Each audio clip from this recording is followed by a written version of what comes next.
Welcome to Sage Advice, a podcast dedicated to offering you natural alternatives to keep you healthy on your wellness journey, as well as up-to-date information on what's going on in the healthcare industry and how it affects you. Don't forget to hit the like and subscribe buttons so you won't miss out. Let's do this. Last week, I gave you 7 herbs to help get you through the winter. If you missed that podcast, be sure to go back and listen. Those are very easy things to do, and everyone I meet is sick, except my husband Michael and me. It's not rocket science, gang, and rather than fill your body with chemicals that will do more harm than good, give your body what it wants, immune support to get you through the winter. Today, I'm going to talk about something that nearly everyone suffers from to some degree. It's inflammation. So let's define it properly first. What exactly is inflammation?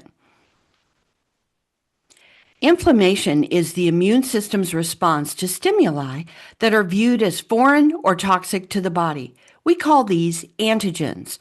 The body looks at these as a threat and will go to work immediately to eliminate them. To do this, your body has to attack it and get rid of it. The method the body uses is inflammation. That is one of the body's defense mechanisms against antigens. Fevers are another type of defense mechanism that actually makes the environment inhospitable by cooking the bugs. So understand that these things are not bad in and of themselves. They are the body's way of dealing with invaders. Inflammation will immobilize some of the body's defenses, which are your white blood cells. Inflammation's a blood rush to the affected area. So what does this look like in real life? You can either have an overreaction or an underreaction, depending on the circumstances. There is pain to keep us from moving that particular part of the body so that the body can heal. Usually, redness and swelling occur as fluids and blood rush to the site to start the repairs. This is called vascular dilation. So inflammation has a purpose in the body. It isn't always a bad thing.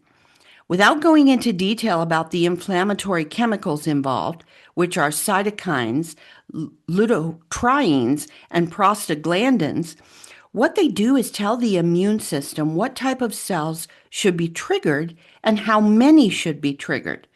But the problems come in if it miscalculates or misestimates.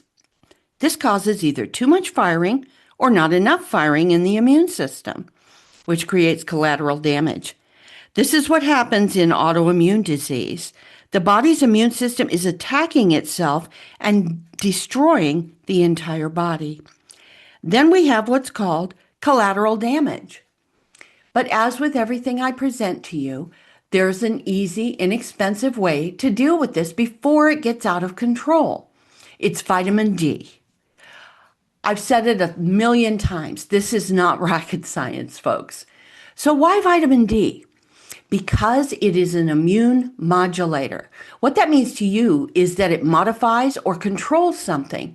It varies the strength of something, turning it either up or down. Just like aspirin will inhibit or turn down the prostaglandins, vitamin D will do the same thing with no side effects. So whether you're suffering from an injury or an immune condition that has become chronic or an autoimmune condition, vitamin D is one of the best approaches to take to try to modulate what's going on in your body. The minimum amount in these instances is 20,000 IU per day. If you are in the chronic phase, you might want to take 30,000 to 50,000 IUs. Make sure you are taking vitamin K2 with it. Think about it. How many people do you know personally who have arthritis, asthma, allergies, autoimmune disease, or fibromyalgia? Now, of those, how many are taking vitamin D in therapeutic doses every day? It's so very unnecessary for them to suffer because the solution is so simple. Even mainstream medicine will acknowledge that chronic inflammation is the root cause of most chronic illnesses. It's estimated that at least 50% of people are dealing with it.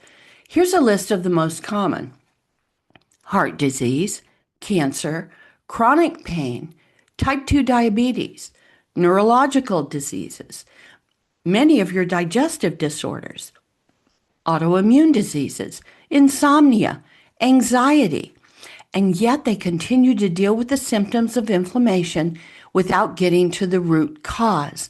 And that, my friends, is where the Herb Gal comes in. Next week, we're going to continue this discussion and address the herbal alternatives to help you deal with this particular condition. As I always caution, you need to address this with a qualified health practitioner. And if they aren't an herbal specialist, please give me a call and let me help you. There's just no reason to continue to suffer like this when there are natural solutions that will not give you side effects. So start taking that vitamin D and let's get better.